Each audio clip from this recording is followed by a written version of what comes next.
Hello everyone. Happy January 5th in the evening. It's about 8:30 at night. And it's all quiet in my house. Bigger kids are watching a movie. Younger kids are in bed. I have taken my evening shower and I'm in my jammies. I'm ready for a night. But I have to tell you about something that is so important that I'm coming to you in my pajamas. Okay? Some of you know at the end of the month, I'm going on a safari to Nairobi, Kenya. All right. My mom is taking my sister and I. This is our first girls' trip together since 1988. Look at my hair standing up. It's our first girls' trip together since 1988. So we are going.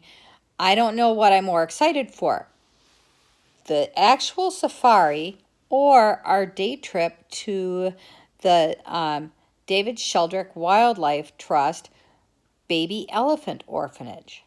I am so excited about that, I can hardly stand it. I'll tell you that over the last couple weeks, I've watched probably every video they have published, videos from people who have visited and posted reviews. I'm set, okay? I think I know all the baby elephants there. I am set. I got this idea. What if I could go volunteer sometime at that place, right? Because people do volunteerism all the time, right? They go to human orphanages and institutions around the world, and they go volunteer for a couple weeks, and they hang out with kids, and they love on kids, and they post pictures and videos of, oh, look at this one's my favorite, and I just love her, and we have just bonded this week, and blah, blah, blah, blah, blah, and then that volunteer goes home. And that child who was hopeful and vulnerable and maybe possibly attempted to form an attachment to that volunteer just learned again that people leave, okay? Don't attach to anybody because they leave. Let me tell you, the biggest problem we have with our adopted kids is that they cannot form attachments. At this point in their lives, their ability to attach has been completely destroyed. It causes all kinds of problems, okay? Attachment disorder. So, and that attachment disorder comes from caregivers leaving. Okay, our kids were in institutions from birth. They have, the staff turnover in the institutions is very high. They're neglected, they're starved, some are abused, and the children learn very, very quickly not to attach to their caregivers, okay? And it just goes on and on and on. And that's a very quick, brief as possible explanation because I got to tell you this other thing, okay? So I wanted to see about volunteering at the Baby Elephant Orphanage.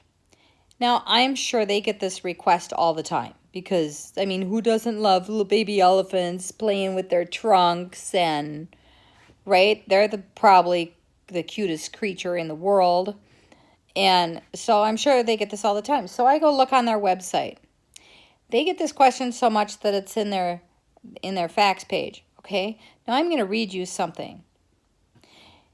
And those of you who are responsible for orphan care around the world, I'm talking human orphan care around the world, who are responsible for administrating this care, I want you to listen up to this, okay?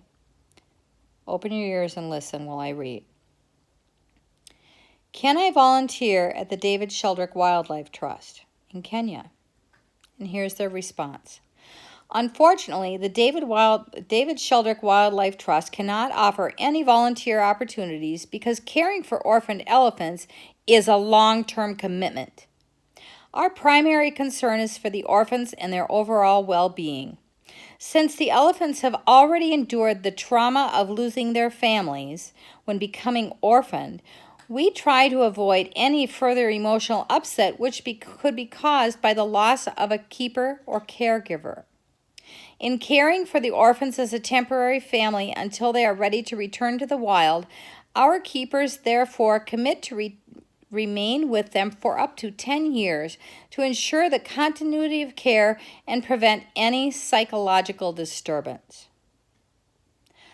All right, all you people around the world responsible for human orphan care, how come the people caring for the baby elephants have it figured out and you people don't?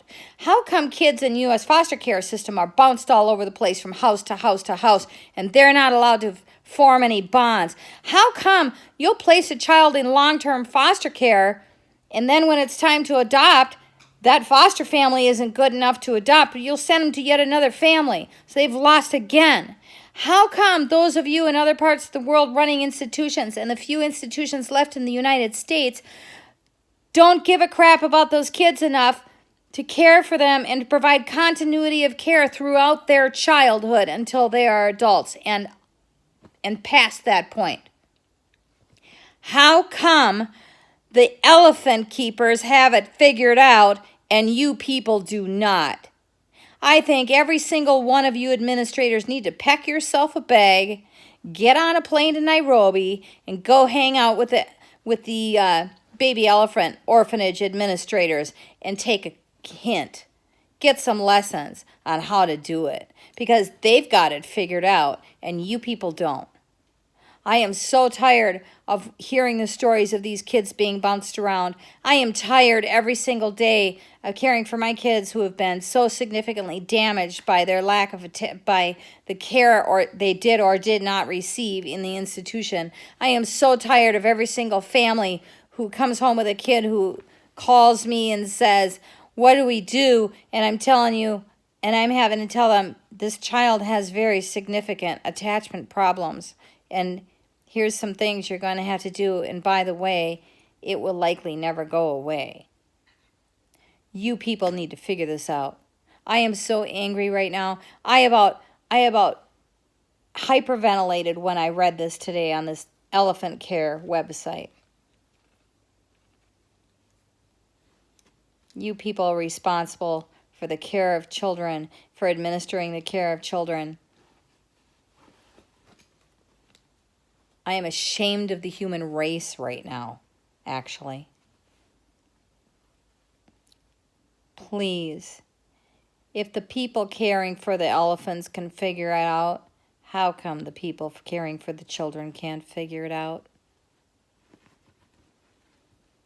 That's the end of my tirade. I'm jumping off my soapbox now. Have a good rest of your night.